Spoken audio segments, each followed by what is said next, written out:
It's episode 8 of the Toadstool Boardroom for the week of July 27th, 2022. My name's Logan Plant. Joining me this week, Chris Shriver. Hello. Odell Harmon Jr. is not here, but in his place, we've got special guest Travis Northup. Hi, Travis. McClunky, and greetings to all on this Nintendo podcast that we're doing. Happy to be. You're our first guest in the boardroom. You are. 8 Is that episodes real? in. Yeah. Wow. Uh-huh. How many episodes? This is Just the 8. Number 8 so Ooh. far. Oh wow. Okay. I'm setting a precedent here. If this doesn't go well, you'll never do a guest again. And if it goes really well, then maybe guests become kind of a regular rotation here. So the reason that Travis is here with us today is because he reviewed Xenoblade Chronicles 3 for IGN. As all you listeners know, Chris, Odell, myself are not big Xenoblade fans, so we brought Travis on the show, who has put 150 hours into Xenoblade Chronicles 3. He gave the game an 8 out of 10.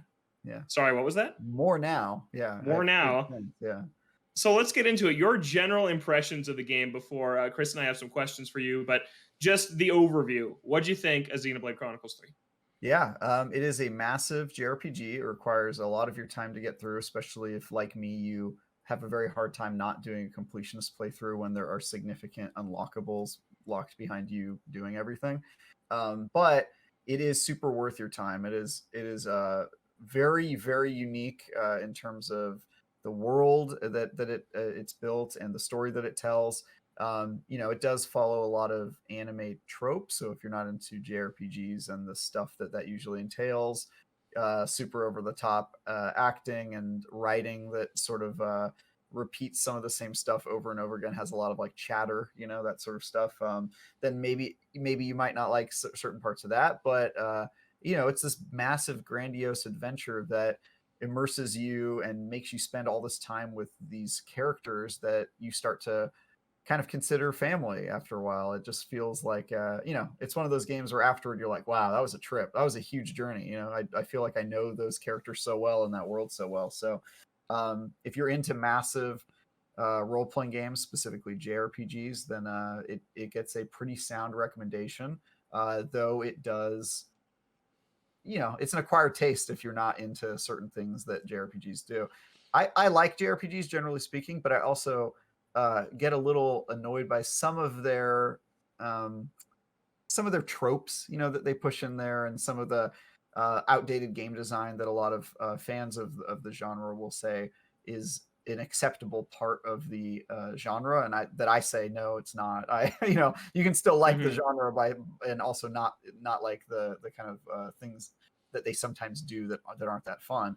But yeah, it's a super cool game that I gave an 8 out of 10, which in the IGN review scale means great, and I stand by it. I think it's a great game. So first thing I want to jump in with here, in your review, you dropped 150 hours, but you did say this is a completionist run. Do you have an estimate of how long this would take if you were just beelining from start to finish to see the main story?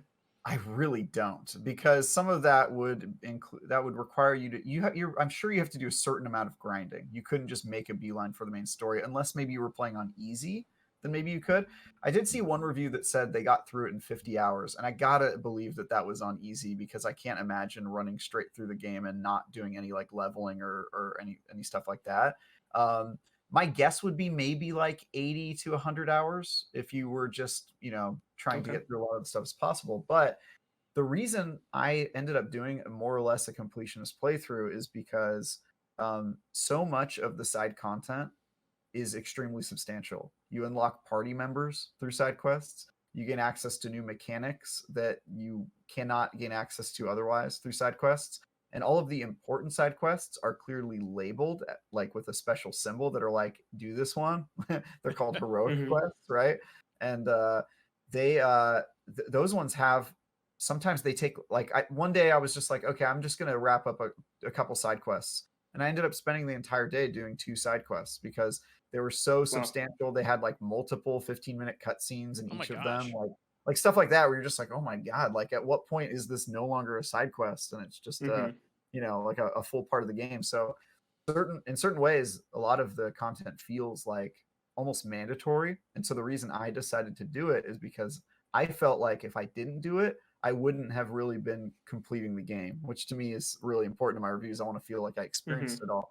And so obviously some of the side quests where you're just like collecting berries and rocks and turning them into some vendor, I wouldn't be too disappointed if I missed some of those, but I got all the major ones. I unlocked all the characters. I did all the big stuff, which I felt like I had an obligation to do. And at the end of the day, I'm glad I did it. Those were honestly, those side quests, the mandatory ones, were some of the best content in the game. So it's sort of a game that's hard to just do the mainline stuff if you really are trying to get all the story tidbits, because they integrate it so well, which is one of the things that it does better than Xenoblade 1 or 2 by a wide margin.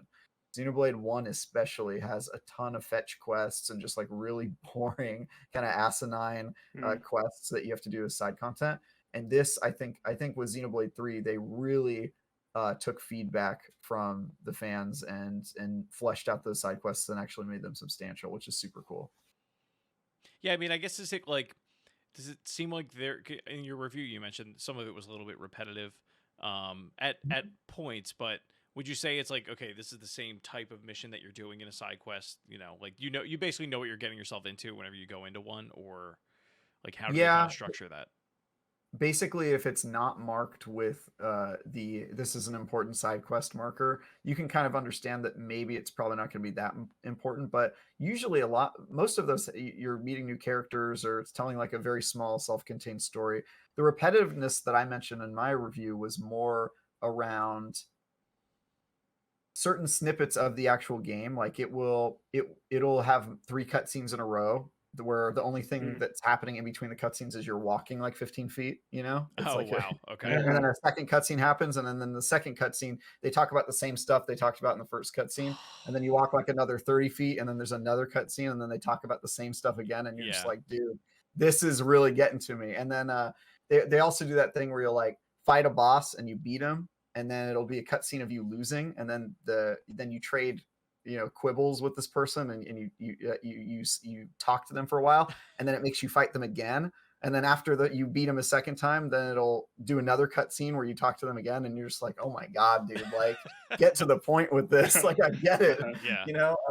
So that was my main criticism about repetitiveness. And the side quests, you do some of them and you're like, all right, that was a total waste of time, but for the most part it lets you know which ones are a waste of time, and you can totally skip them and still get through the main game, and it's not that big of a deal. Really, the only time you're probably going to have to do them is if you're way low leveled, or if you're playing on the hardest difficulty and you just have to get that extra XP and grinding done, or something like that. But most of the time, it does a pretty good job of letting you skip the content you don't want to do, and it doesn't impact you too much. But the content that you should do, there's a lot of that. That's at least 120 hours of just content that you should do in the game.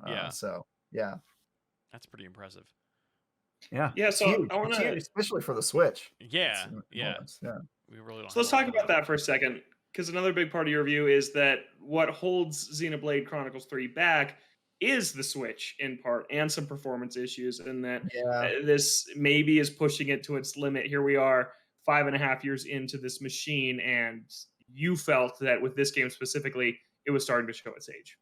Yeah, it's not that the game is held back. I think they probably got all of the stuff that they wanted to in the game, right? I mean, it's a huge game. If they had more stuff they wanted to put on them, then that's really sounds like a personal problem on their part. But the problem is that it's such an ambitious game in so many areas. It's ambitious in its storytelling and in the amount of stuff it crams into its combat and its post game, which I don't even know if I'm allowed to talk about right now because the embargo technically is still carrying over the certain things I can't talk about until the game's actually out. All that stuff is so ambitious, but then when you talk about the appearance of the game, don't get me wrong, for the Switch, it is incredibly it's very good for the Switch as a device, but you still see a lot of stuff where you're like, it's not a super pretty game when you look at it. The cutscenes you're like, wow, this is crazy. The art style is so good, all that stuff. But when you actually get out into the world, you start to see, blurry textures and things popping in and popping out 5 feet in front of you and that sort of stuff that you're just like, you can't help but just go, by the standards of today, if you've played JRPGs on any other platforms like Tales of Arise, right? You play that on the other consoles that have more power behind them. You start to just wonder what this game would have looked like if it had more hardware to kind of back up that ambition. That doesn't end up being that big of a deal. Again, I gave it an 8 out of 10. Like, that's a great score. I also, people tell me that I'm a hard reviewer, so for me that's quite good. But it's definitely something that was on my mind all the time. Like, when I was playing the game, I was like, ooh, that was a little awkward, or oh, that was odd how that person was just like phasing through the ground when they walked by, and stuff like that you can't help but kind of you raise an eyebrow at. It also has some, I didn't talk about this in my review because it got cut. My review was way too long. But I wonder why. Yeah, really. Yeah. But the longer you leave Xenoblade Chronicles 3 on, at least in my experience, the worse it runs, to the point where, I left it on for like 2 weeks because I was just playing the game like every day, and then putting it back in its dock or whatever and putting it into sleep mode. But eventually, if you leave it on for a while, you'll get to a loading screen. It'll take you like 2.5 minutes to get through the loading screen, and you're just sitting there like, oh my god, what's happening? Wow. And then you have to save the game and close the app, maybe reset the switch, and then when you turn it back on, it's fine. It like runs perfectly again. But it has like this thing where it's sort of, I feel like my Switch was getting tired running the game. It was just like, dude, I need a break. This is too much. Have you seen how much is in this game? And I'm like, that's understandable, Switch. You can take a little break. So yeah, I guess my advice would be, if you're going to play this and you're going to binge it like I had to, which, by the way, not the way I recommend playing this game. Take your time, pace yourself, kids. Don't do what I had to do 50 hours a week for 3 weeks. Is not the way to play Xenoblade, in my opinion. But if you're going to do it, close out the app every once in a while would be my recommendation, because it starts to kind of slow for a while. So even like if you're done for the night and you just put it into sleep mode and then you go to bed, you come back the next day and just hold the home button, turn it back on. It's as if it didn't get its break at all without actually closing down the app.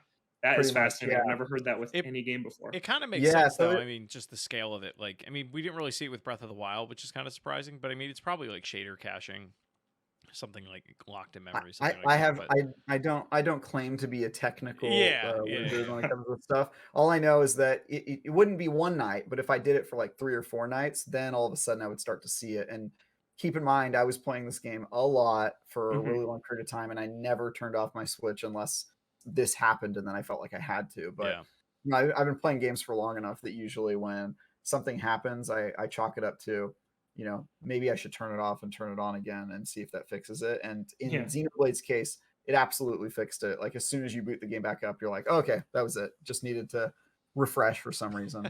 So yeah, it was a little interesting. But yeah, I guess the headline with that is just that, you can see what the limitations were, and as a player, that sometimes takes you out of the experience.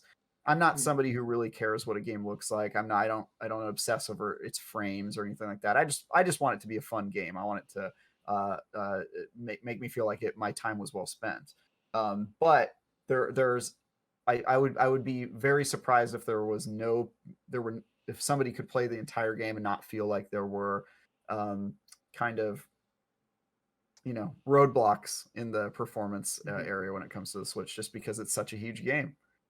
Chris, and it's still amazing what they were able to accomplish, but Chris is obsessed with frames. Every other episode we're on here talking about how badly we need a Switch Pro. Well, I am. You're a Nintendo fan and you're obsessed with frames. I sir. know, it's a problem. You have a cursed existence. Yeah, I'm just never happy.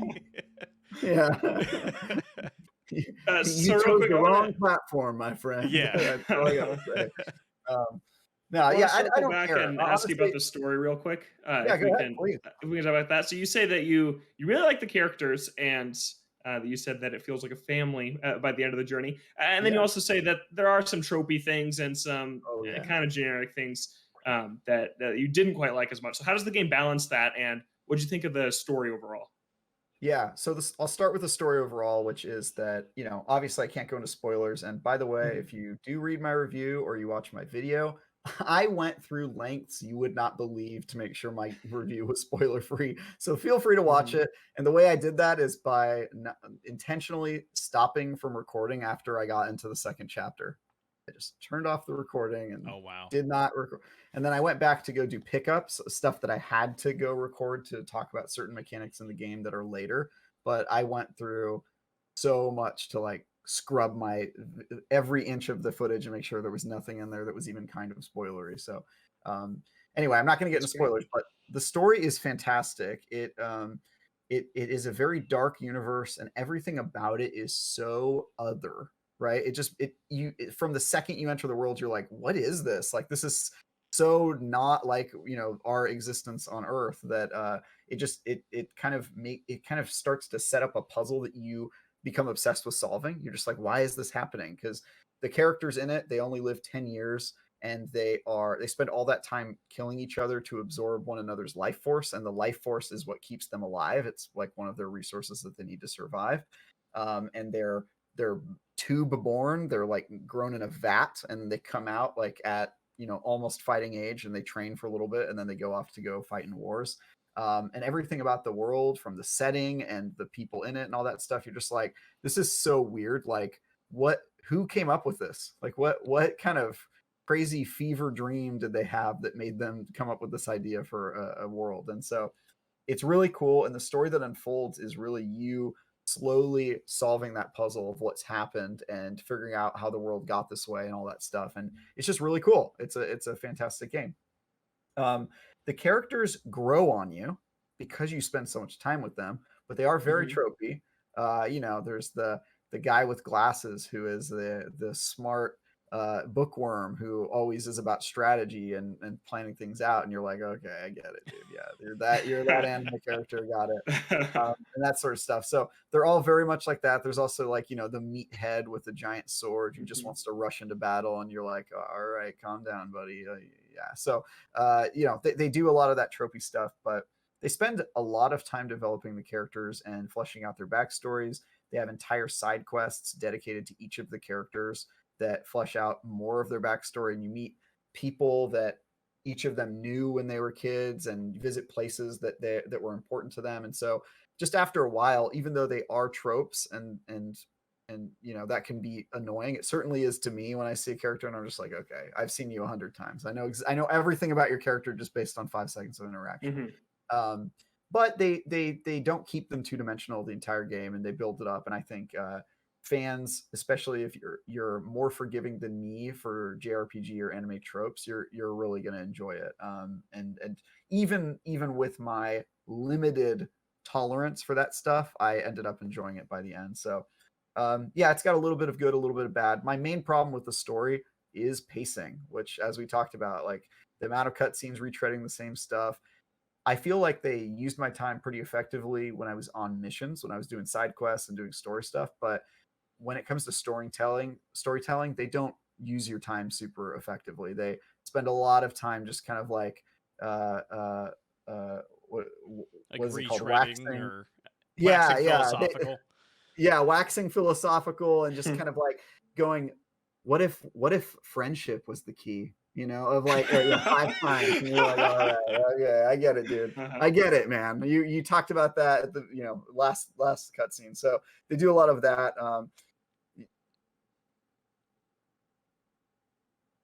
Uh-oh. That is not a great image to freeze on. It's not.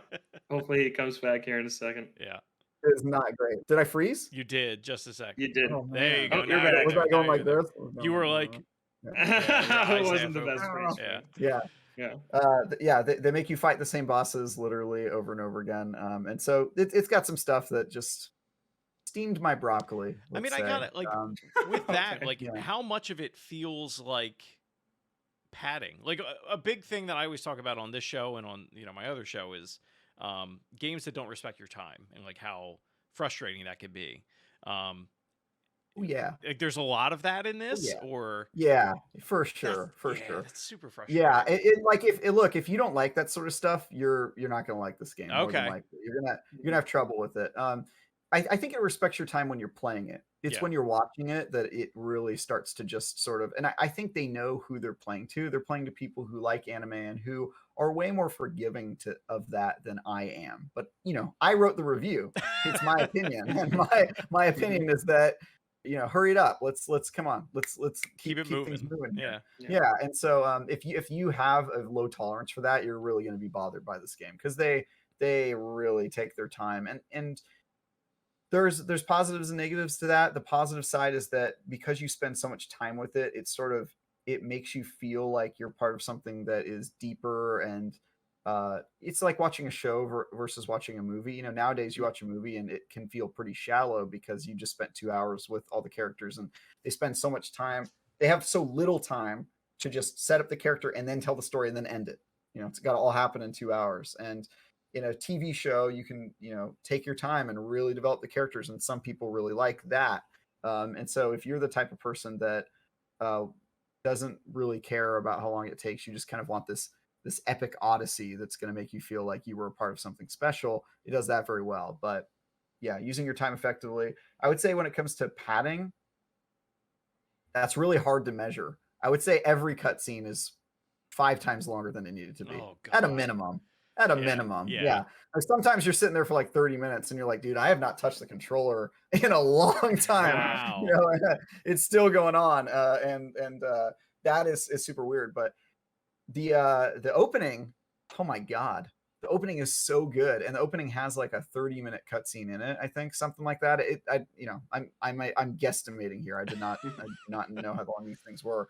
I can just tell you how long I can tell you how long they felt. They felt like an episode of an anime. I felt like I watched an episode of an anime at certain points. But the opening is so strong, and it sets up like a really good, like maybe the pacing won't suck, and then it does. It starts to suck. And then they also do a thing where you guys know that part in Wind Waker where the game is just crushing it, and then you think you're going to go into the finale, and then they make you hunt for all those Triforce pieces, and you're like, I want to die. Why did they do this? Yeah. They do that.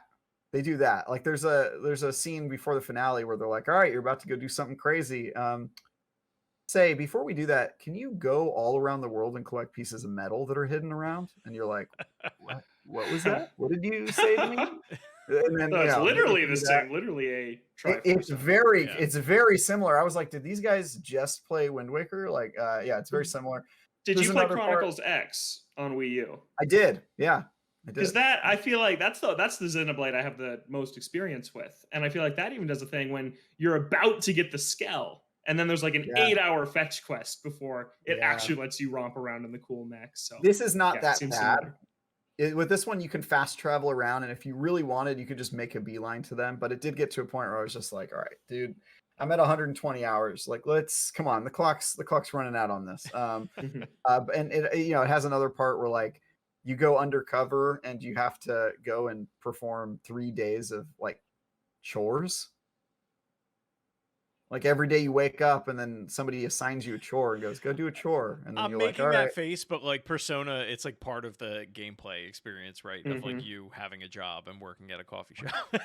Which is why Persona would also be an 8 for me, because I have very low, I have a pretty low tolerance for those sorts of things. Like Persona is a great game, but it also has things that I'm just like, I don't want a cat to tell me what to do. I don't want to have to go and save that. Yeah, I don't want to save it. Yeah, that cat would love that.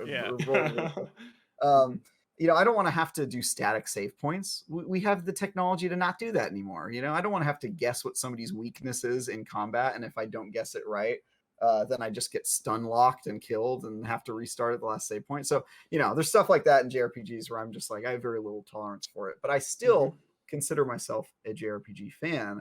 I just don't suffer foolishness as much as some JRPG fans do, because they look at it and they go, oh, well, that's just part of the genre. And I go, well, it's part of the genre that I don't like. Yeah. So, that's where the rubber meets the road on that one. I think a great thing you kind of hinted at a couple times is like, this game is made for the people that like these types of games. And I think that's something really important to point out is like, for sure, a game like Xenoblade is not for everybody to dump 100 hours into, but if you like it, it sounds like you're going to love this game. So to that end, I want to ask you, how's this as a jumping on point in the series? If someone's like, I want to try Xenoblade, should they go here or should they go to Definitive Edition? You should go here. You do Okay. not need to play Xenoblade 1 to understand 3. There are things in 3 that reference 1 and 2, but if you have not played those games, you will not catch them at all. You probably won't even notice they were there, to be honest with you. You might have certain moments where you're like, oh, I wonder why they included that.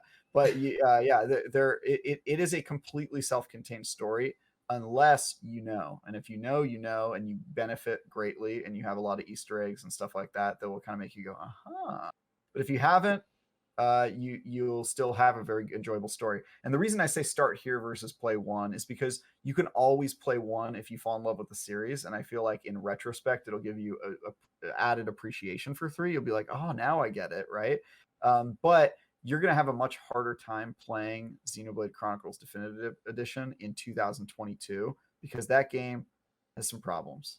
It's got, I mean, I still love that game, but the side quests are really bad, almost universally so.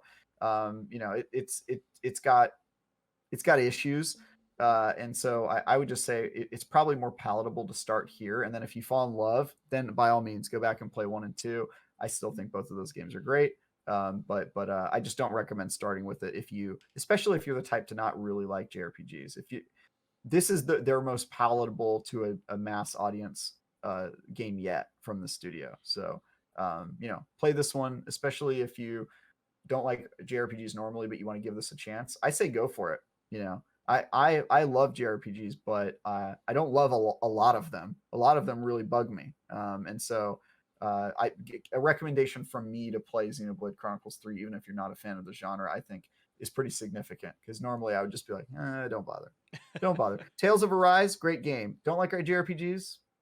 Don't bother. Don't do it. It's a little too far in that realm if you don't like it. But Xenoblade 3, it sits in a pretty good spot, I think.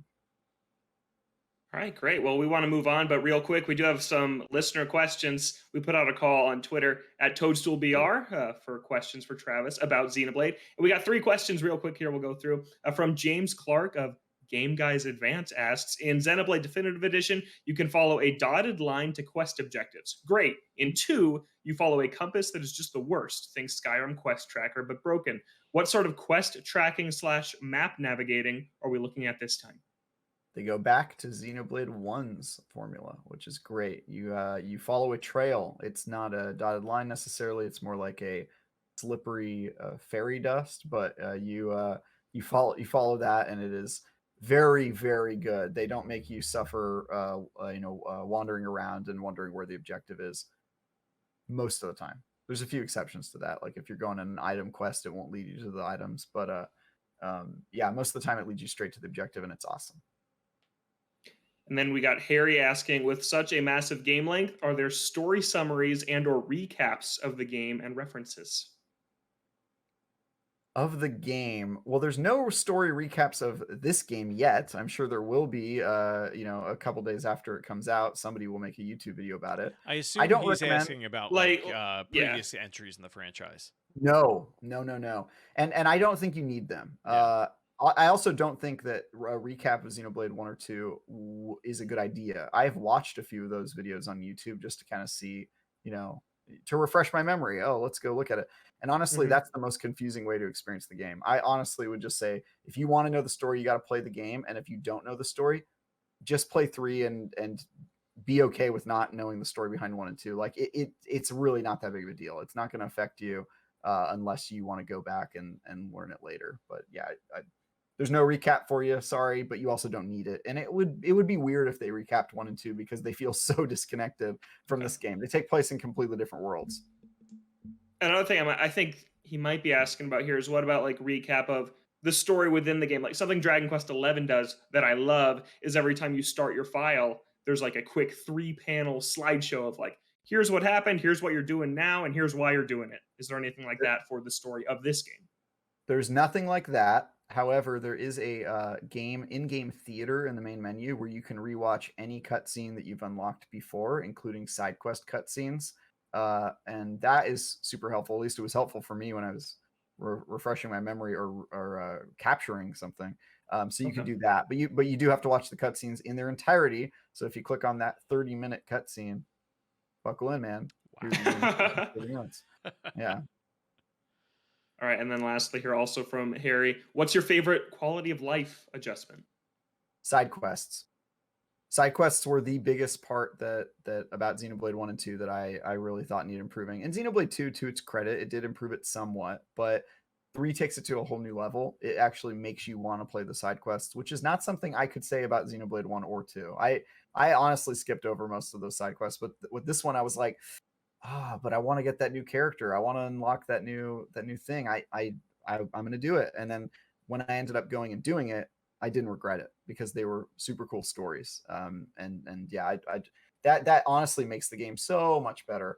Also combat, they added some stuff to combat, a kind of jobs like system that it just gives it a lot of longevity and things to kind of grind for in doing combat, and that made the combat experience for me way more palatable to do for 150 hours. So side quests is number one, but a close second is the changes they made to the combat system that I think evolve it and improve it in some really significant ways, because combat's super cool in the game. Great. All right, that's Xenoblade 3. That is a lot of coverage on Xenoblade Chronicles 3. Thank you, Travis. Go check out his review on IGN, video on YouTube as well. Great stuff. Let's talk about another JRPG that's out on Switch now, and this is Live Alive. Travis, I'm going to assume you have not touched this yet, given what you've been doing the last 3 weeks. I have not, because the last month I was playing Xenoblade, but it is on my list. I just need a break from JRPGs for a bit, and then I'm going to get to it. But I'm happy to listen. I hear interesting things about this one. Chris, I don't think you've been able to dive in a ton. Yeah, yet. I mean, I've right? mainly played the demo content up to this point. The thing that is so appealing to me about this game is the fact that like you can kind of play it almost like a a Netflix series or an HBO series or something like that, where you pick whatever diverging path that you want to go down, and it's a 4 to 6 hour experience, and they get right to the point. This is the setup, do the thing, move on to the next one. And as someone who maybe only has 6 hours, if I'm lucky, per week to play games, it's like way more palatable than something like Xenoblade Chronicles 3 or Persona 5. Mm-hmm. Yeah, I've played a lot of this game, and I'm really in love with it so far. I think that it is just a super fascinating, interesting game. I'm very glad that this remake exists and was finally localized to the West. So there are 7 vignettes basically at the start for you to select from. You can pick in any order. Doesn't really matter what order you do it in.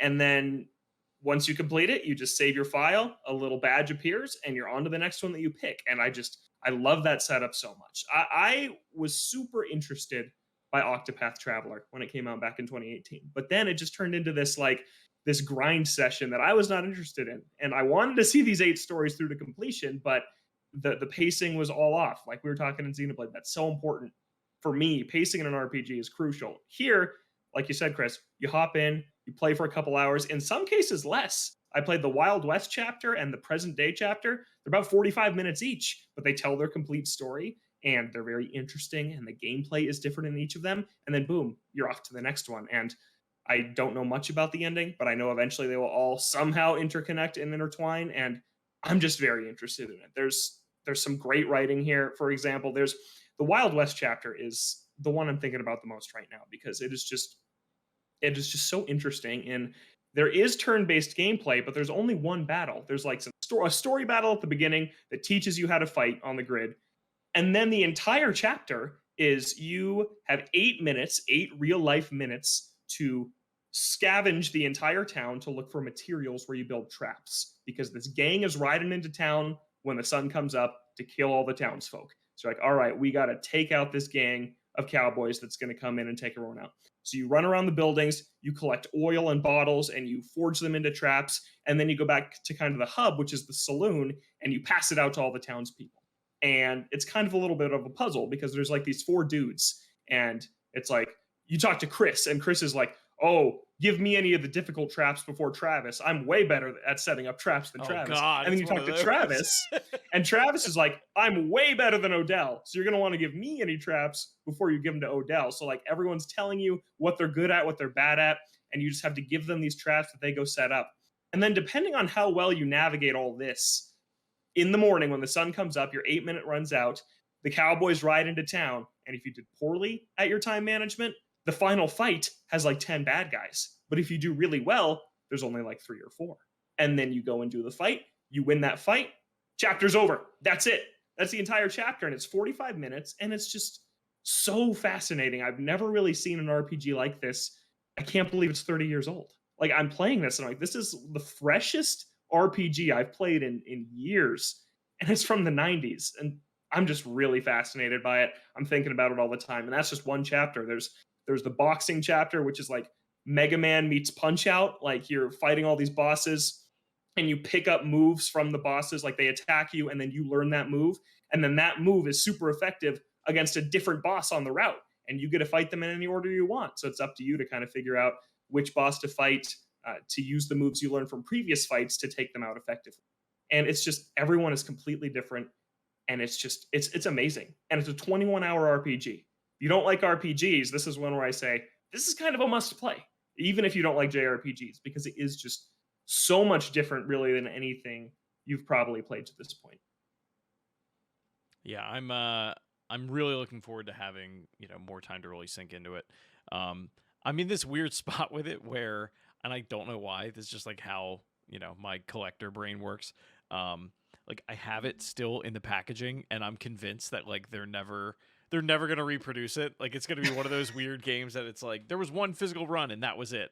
And like 5 years from now, there's going to be some weirdo on eBay that's like, "Oh my God, you have a new box." I don't know why. Rip it open. I need Come to on. rip it open and just get it over with. I've done it with every amiibo I own. Like, why can't I do it with this? I could see it being rare. Yeah. Yeah, it probably could end up being rare. There's also just some really funny writing in this game. Like, it's rare for writing in a game to actually make me laugh like out loud, rather than just like exhaling out your nose when something's funny. But this game actually has made me laugh out loud a couple of times. There's one thing in the Wild West chapter, I guess slight spoiler, the owner of the bar has like a poster of a beautiful woman on the wall in his bedroom. And you go into his bedroom, you take it off the wall, and he comes charging in, and he's like, "No, please don't take that." And then he's like, "Okay, I guess take it if you need to, if it'll help." And then you put it outside as a trap for these bandits. A bandit rides in, he sees the poster, he falls off his horse, and he's like, "Why is that there? It's just so weird that that's there. It's beautiful." And it's like, it's just so quirky and funny, and just the most random thing that's there. I really enjoy that. There's great attention to detail. Like, there's a mariachi band that's playing music, and when you send them out to do something for you, the actual soundtrack in the bar loses a part. Like, one of the guitar, when he runs out of the room, that part of the soundtrack is gone until he comes back, and then he gets back in place and he starts playing. Just these tiny little things that it's like such attention to detail that is just so cool, that it's just totally worth playing. Yeah, I'm about 8 hours in, and I'll probably have it done by next week to talk about more, and hopefully Chris will have more done by then as well. Yes, sir. But a 21-hour JRPG, sign me up. I'll play those whenever they are released, because I love the genre, but just can't commit to 100-hour games very often. No, my 15-year-old self, his life was different. He could do those things. Not me, though. Nope. 21 hours? That's pretty modest, honestly, especially for an RPG. Yeah, you just gotta get on the review assignment and then pour 150 hours in 20 days. Yeah, that seems like the best way to consume a game. Yeah. Okay. Let's move on, though. Those are big games out this week. Check out Live Alive. Check out Xenoblade 3 if that's your thing. Great games on Switch this summer. All right, Nintendo. This happened about a week ago. It's on our lost audio, though, of the show that's lost to time. Nintendo's acquired a new animation studio that will become Nintendo Pictures. This is a CG production company called Dynamo Pictures that they're renaming Nintendo Pictures. This acquisition will close on October 3rd, and it will focus on, quote, development of visual content utilizing Nintendo IP and the, quote, planning and production of visual content, including CG animation. This studio has worked on games like Persona 5, Nier Replicant, and Death Stranding. For Nintendo previously, they worked on those Pikmin shorts that they released on the Wii U eShop and eventually came to YouTube. So they have experience working on film, albeit 3-minute films for Nintendo before. So I'm going to ask you guys, does this mean Nintendo's going to make movies? Is this studio going to create animation elements for upcoming Nintendo games? A mixture of both. Chris, we'll start with you. Kind of what do we think of this acquisition? Originally, when I read this, I thought, okay, they got to be making, Netflix original content, because right now Mhm. the only thing that kids have to really go off of at this point is like the Super Mario Brothers Super Show and whatever else you can find on Paramount Plus from the 90s. Donkey Kong Country. Yeah, Donkey Kong and the Crystal Coconut, whatever the heck that was called. Or like just Let's Plays of people playing Mario Odyssey on YouTube, which is so weird to me that that's like it's content. I'm not saying it's like not content, but it's like I would never think that. I never did that as a kid because it just didn't exist. So like, the idea of doing that is just Mhm. foreign to me. I do it now, obviously, but I'd rather be playing those games. The other thing that they could be doing is similar to, unfortunately, on the Lost Audio, but what Odell mentioned is the idea of them starting to create like brand awareness content where they make like little Mario shorts on YouTube or their social channels where it's like Luigi's going to the mall or whatever Luigi does with his free time. What's he buying at the mall? Annie Ann's pretzels. Okay, But that's a throwback. Yeah, but the garlic kind because he's Italian. I don't know. Okay, anyways, continue. Anyway, yeah, I feel I don't know what else you do. Like it seems the reason I think it's got to be original content though is because like it's weird to me that they would create the Universal Studios park, partner with them, have all that content on Peacock, and then not do anything else with it new. We've seen them start to like create more just things as terms of like toys that are out in Target. Hmm. They're partnering with Lego. They're getting that brand out there a lot more than they have previously. Certainly more than we had when we were growing up. I just feel like it kind of makes sense to you're able to capture a wider net or throw a wider net, I should say, to people that maybe aren't going to want to play video games but think the characters are cool. Yeah, here's the thing with me for that is that I just have a hard time seeing what Nintendo's going to do with their IP when they lend it out to other people, right? Because they have a really weird track record of lending their IP to other creators. I look at something like Mario plus Rabbids, where they basically hand the keys to the Mushroom Kingdom to Ubisoft, and what comes back is a very strange game that turned out to be good. Mario Rabbids is a good game, getting a sequel this year that looks really great, but it's weird. Mario has a gun, there's a ton of toilet humor, and he's interacting with rabbits. And Nintendo's like, sure. But then we see things like the Mario movie, which get delayed for reasons we don't really know. We know Miyamoto's involved with that movie. And if I had to guess, I'd tell you he's not happy with how it's turning out and how the Mario universe is being portrayed within that movie. So I see two different sides here where it's like, in some cases, they're willing to just hand it over. Cadence of Hyrule is another one that's really cool that they gave Zelda to this indie developer and it got a really great game out of it. But then there's things like the movie where they seem a little more hesitant. And I'm just not sure which Nintendo we're going to get when it comes to this studio. It is in-house now. They will have creative control over it. But in terms of like making a show for Netflix and pitching it to streaming services, having something on Peacock, you can't even get Netflix or Peacock on Switch. Like I just have a hard time believing Nintendo's at a place where they're ready to jump into that lake yet of original content. I'd like to be wrong because I'd like to see it, but I just don't think we're quite there yet. Travis, what do you think? I think that I am not in the business of predicting what Nintendo will do. Who knows, man? They named one of their consoles a Wii. They put 2 screens on their Game Boy. I feel like they're such an enigma as an industry that such an enigma in the industry that I think them purchasing an animation studio could mean one of a million things, and who the heck knows what Nintendo is going to do. Maybe they'll start a cryptocurrency. I have no idea. I sure hope not. It's Nintendo. Whatever you think that they're going to do, you're like, oh, this is the reasonable strategy. It's something crazy. I have more faith in their ability to outsource to third parties. I think that, speaking of crazy things that they've done, they made an augmented reality of Mario Kart using a third party studio. that ended up being great. So who knows, man? It's Nintendo. I'm not even gonna pretend like I know what's going on in their heads. Have you played WarioWare? Have you played the games? Have you played the WarioWare, guys? Because if you It's have, a great game.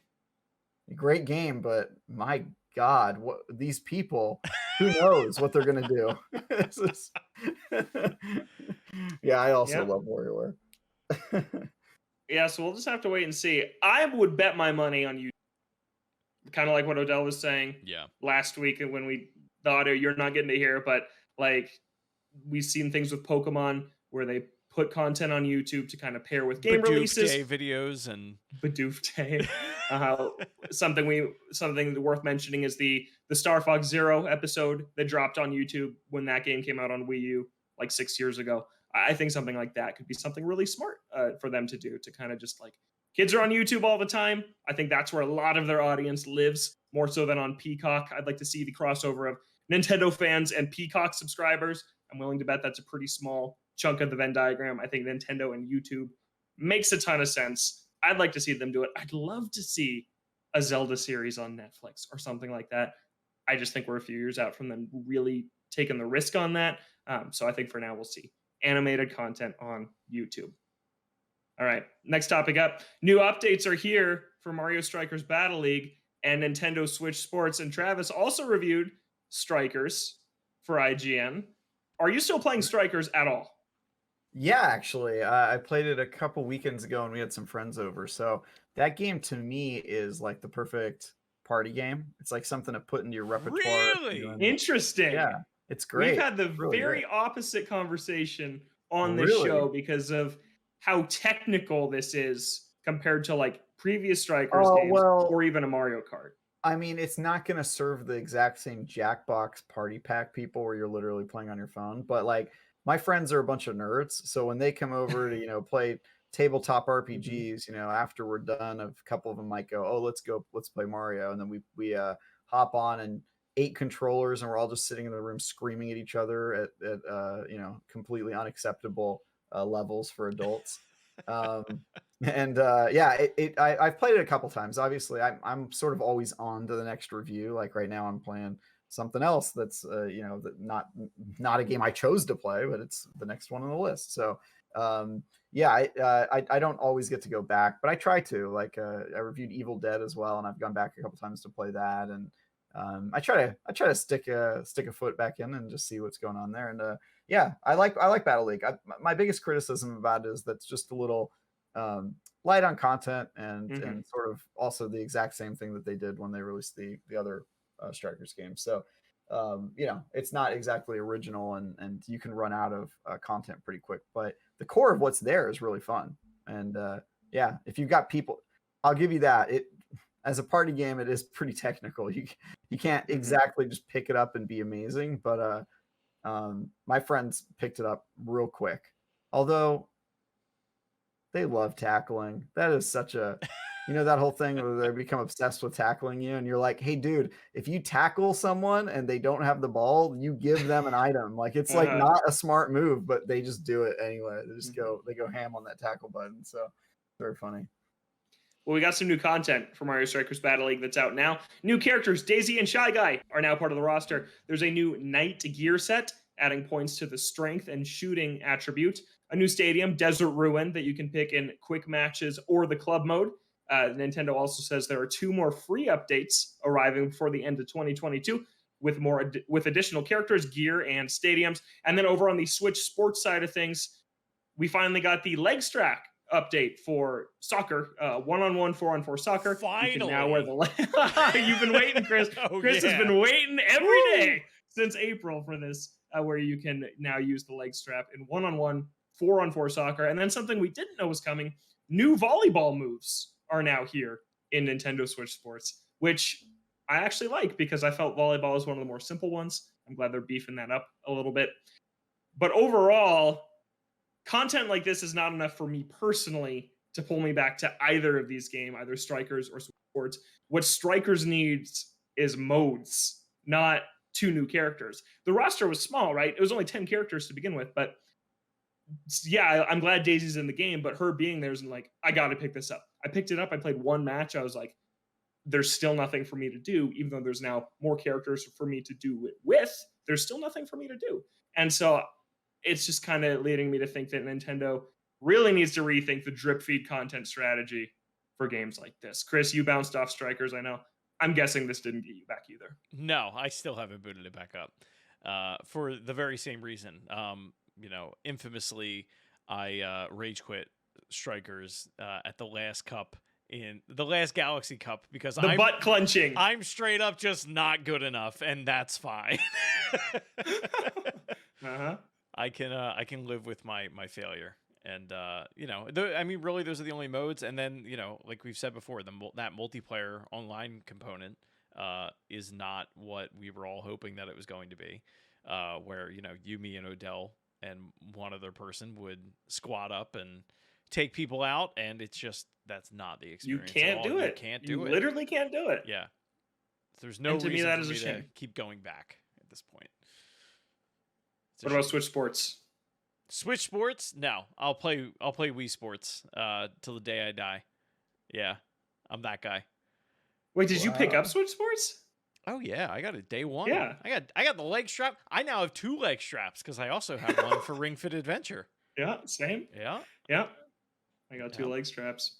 Yeah, we also know we got golf still coming in the pipeline for Switch Sports, but still, I think I speak for the wider Nintendo community as well, that we would much more enjoy more content there at launch rather than this drip feed of stuff that's not super meaningful. We in the Toadstool Boardroom Discord server, we have a channel that is for Toadstool FC, which is our Strikers Club for Battle League. For the first 2-3-ish weeks after launch, people were posting videos. They were saying, I'm hopping in. Anyone want to play? We were winning our division the first few weeks the season happened. There's been no activity in that channel for 2.5 weeks. Yeah. It's just done. And that's a shame because the core there is good. There's just not enough there to sustain. The drip feed strategy worked with Splatoon because Splatoon's a very deep game. There's a lot to do there. There's a lot of weapons to master. There's a lot of stages to play on. There's a single player campaign. There's clothes that you'll want to upgrade. You'll want your character to look cool. There's so much. There's Salmon Run. There's so much to do there. So releasing a new map every month is like, cool. You're feeding a community that is still active. Throwing in Daisy and Shy Guy is like trying to drag people back that are already long gone with not enough bait to bring them back. And it just doesn't work. And we saw it with Aces, but Aces got new modes and Golf got new courses. And this is just getting characters, which fundamentally don't change the game. I wrote the guide for Mario Strikers, and I'm of the core belief that you can win a match regardless of the gear you have. It doesn't matter. You just need to do a shot to yourself off the wall and do a bicycle kick in, and you'll score like every time. Like the gear, it looks cool, but it doesn't really matter that much. So yeah, overall, I'm becoming more disappointed with Battle League the further we get away from it. And I really liked it. Travis and I played online a little bit too.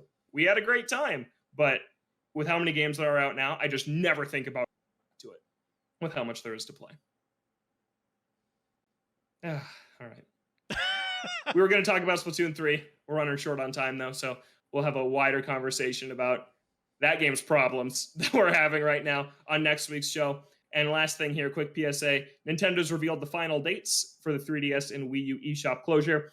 August 29th is the last day that you can add funds directly with a credit card to Wii U and 3DS. And then March 27th, 2023, purchases will no longer be available. Worth noting here on the August 29th date, if you add money to your Switch and your accounts are linked, those funds will still show up on Wii U and 3DS. And Nintendo also said that for the foreseeable future, you can still re-download games and DLC, receive software updates, and enjoy online play on Wii U and 3DS. So that's not going anywhere anytime soon. Travis, you're here with us this week. 1 or 2 games on Wii U or 3DS that people need to buy before they go away. Ace Attorney. Ace Attorney. There you go. You're speaking to my heart. You got to buy Dual Destinies and Spirit of Justice because you can only play those on the mobile phone. Otherwise, they're not on the Switch yet. You can't play them on other consoles. You should buy those. And the Layton crossover, Layton Ace Attorney. That's right. Crossover. Yeah, Wii U. I mean, if you don't have Nintendo Land, honestly, that was a system seller. I think that game's awesome. Pikmin 3, although that's on the Switch now, so I guess not that one. I'm probably missing like a million 3DS games. I loved that console. 3DS was actually super legit. But yeah, go play Ace Attorney Dual Destinies. That's my suggestion. Ace Attorney's great suggestion. That's my favorite franchise of all time. Is it? It is. Oh, we're gonna get It along. truly is. Famously, Logan. It's the 1-year anniversary of the great Ace Attorney Western release last year. That it is. Did I review Ace Attorney? No, I didn't. No. Nobody did. Because Nobody I asked to, and they said we're not doing that one. So nobody did. Yeah, they I don't think they like reviewing games that have been out elsewhere for a long period of Yeah. time. And I think that one had already had like a fan translation and stuff. So it's Yeah, like, it all right, did. people, yeah. Well, I give it a 10 out of 10 from my heart. I love that game. Wow. That's great. That's great, man. Yeah. That was a Okay. really good game. That's going to do it for this week on the Toadstool Boardroom. Another episode in the books. Travis, thanks for joining us and talking Xenoblade. Where can people find you and your work? Yeah, you can read all my stuff on IGN.com, reviews, previews. In addition to reviewing Xenoblade this week, also I had a preview for the roller derby shooter Rollerdrome. Went looks live cool. this week. Yeah, it looks cool. It's a Tony Hawk Pro Skater meets, but also it's a shooter. So you go around and you do tricks to reload your guns, and then you shoot those guns at people in slow motion. It's pretty awesome. So go ahead and check that out. But yeah, you can find all my stuff on IGN.com. You can follow me on Twitter at TyGuyTravis. And I talk about Destiny on Thursdays on a show called The Last Word on YouTube, and about the games industry in general on Sunday mornings on a show called Bitcast. If you follow me on Twitter, you'll see all that stuff along with my annoying tweets about Fast and Furious. But that's it. Thanks for having me on the show, guys. Yeah, thanks so much for coming on. You can find Chris at... You can find me at Shrives93. And you can find myself at Logan J. Plant. Find the show at ToadstoolBR. Send us an email, toadstoolboardroom@gmail.com. Thank you so much for listening. Odell will be back next week to complain with us about Splatoon 3. Until then, have a great week. We'll catch you next time right here in the Toadstool Boardroom.